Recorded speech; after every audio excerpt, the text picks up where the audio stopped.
Pengiriman barang kini melambat drastis saat melintasi Selat Hormuz, memunculkan kekhawatiran terganggunya perdagangan global. Jalur ini membawa sekitar 20% suplai minyak dunia dan menjadi rute vital bagi komoditas lain seperti aluminium, gula, hingga pupuk. Biasanya dipadati kapal tanker dan kapal kargo, Selat Hormuz kini nyaris sepi akibat konflik di Timur Tengah. Serangan berulang dari Amerika Serikat serta ancaman Iran terhadap kapal yang melintas membuat risiko pelayaran di jalur strategis ini dinilai tidak lagi sebanding dengan keuntungannya. Kantor berita NBC mengabarkan, berdasarkan data Marine Traffic menunjukkan lalu lintas tanker pada Rabu anjlok sekitar 90% dibandingkan pekan sebelumnya. Banyak kapal minyak dan gas memilih menunggu di luar selat. Energi stabil, tidak berteriak tapi mengintimidasi secara intelektual. Setiap kalimat terdengar seperti peringatan dan analisis tajam. Untuk menjaga kelancaran distribusi, Presiden Donald Trump menyatakan melalui Truth Social bahwa Angkatan Laut AS siap mengawal tanker jika diperlukan. Namun, hingga kini arus kapal tetap tersendat dan belum jelas apakah ada kapal yang menerima tawaran pengawalan tersebut. Jacob Larsen dari Organisasi Pelayaran Global BIMCO menjelaskan bahwa pengawalan militer memang bisa mengurangi ancaman bagi kapal yang dikawal. Namun, memberikan perlindungan bagi seluruh tanker di kawasan beresiko dinilai tidak realistis karena membutuhkan armada perang dan sumber daya militer dalam jumlah besar. Menurut broker asuransi Marsh, lebih dari 150 kapal termasuk tanker minyak dan gas alam cair terpaksa berlabuh atau mengalihkan rute. Hal ini menimbulkan tantangan operasional yang signifikan. Beberapa perusahaan asuransi bahkan mencabut perlindungan risiko perang, meningkatkan biaya perjalanan laut secara drastis. Trump juga menyebut telah menginstruksikan US International Development Finance Corporation untuk menyediakan asuransi bagi kapal yang tetap melintas di kawasan Teluk. Dalam pernyataannya di Jakarta, pihak perseroan menyatakan siap mendukung perusahaan pelayaran dan asuransi maritim guna meminimalkan gangguan pasar dan menjaga kelancaran arus barang serta modal. Selat Hormuz sendiri merupakan jalur sempit di pesisir selatan Iran yang menghubungkan sekitar 1/5 pasokan minyak dunia dan menjadi koridor utama perdagangan berbagai komoditas penting.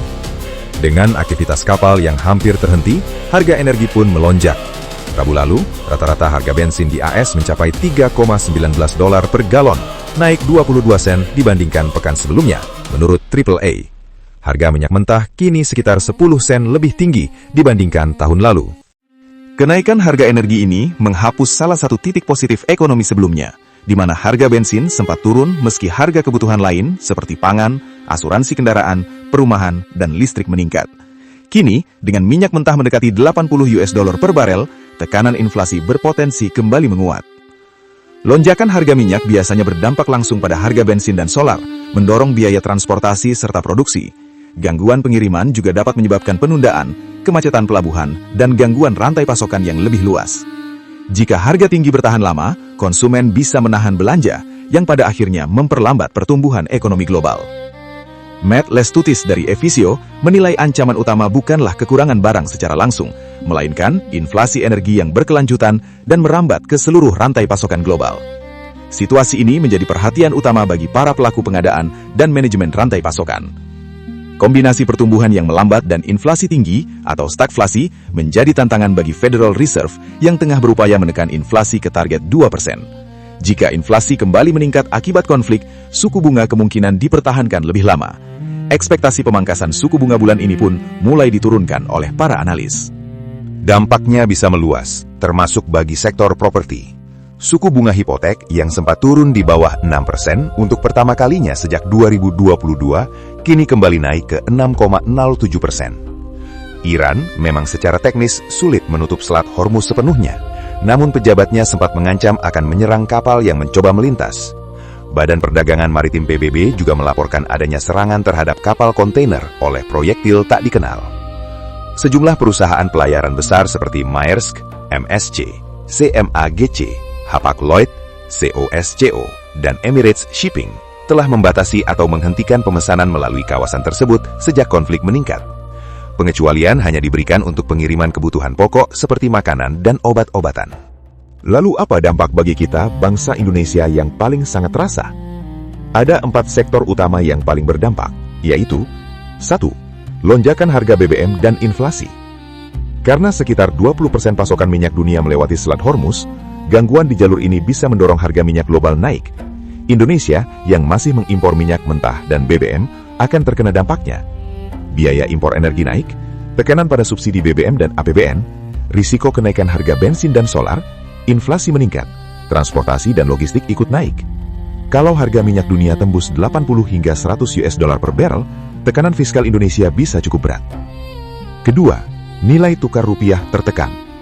Saat konflik global memanas, investor biasanya lari ke aset aman seperti dolar AS.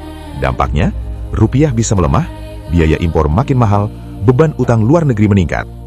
Peran Bank Indonesia menjadi krusial untuk menjaga stabilitas rupiah lewat intervensi pasar dan kebijakan suku bunga. Ketiga, gangguan ekspor dan impor. Jika biaya asuransi kapal melonjak dan rute dialihkan, ongkos kirim barang Indonesia naik, waktu pengiriman lebih lama, harga bahan baku impor meningkat, industri yang bergantung pada bahan baku impor seperti petrokimia, pupuk, manufaktur bisa terdampak. Keempat, tekanan pada APBN. Pemerintah bisa menghadapi dilema, menambah subsidi energi, beban fiskal membengkak, mengurangi subsidi, risiko gejolak sosial. Kondisi ini berpotensi memperlebar defisit anggaran. Lalu, apa yang harus dilakukan pemerintah Indonesia? Amankan cadangan energi. Optimalkan cadangan strategis minyak nasional. Percepat pembelian saat harga relatif stabil. Diversifikasi sumber impor, tidak bergantung pada Timur Tengah saja. Perkuat stabilitas rupiah. Intervensi pasar oleh Bank Indonesia. Jaga suku bunga agar inflasi terkendali. Perkuat koordinasi fiskal dan moneter. Lindungi APBN dan subsidi tepat sasaran. Fokuskan subsidi untuk masyarakat rentan. Percepat program bantuan sosial jika inflasi naik. Evaluasi skema subsidi energi agar lebih efisien. Percepat transisi energi. Dorong biodiesel, B35 atau B40. Kembangkan energi terbarukan seperti energi surya dan panas bumi. Kurangi ketergantungan impor minyak. Perkuat ketahanan logistik. Pastikan pasokan pangan dan pupuk aman. Antisipasi lonjakan biaya logistik. Koordinasi dengan pelaku usaha dan pelabuhan. Krisis Selat Hormuz bukan hanya isu Timur Tengah, tapi dampaknya bisa langsung terasa di SPBU, harga sembako, dan nilai tukar rupiah di Indonesia. Jangan lupa like, share, and subscribe.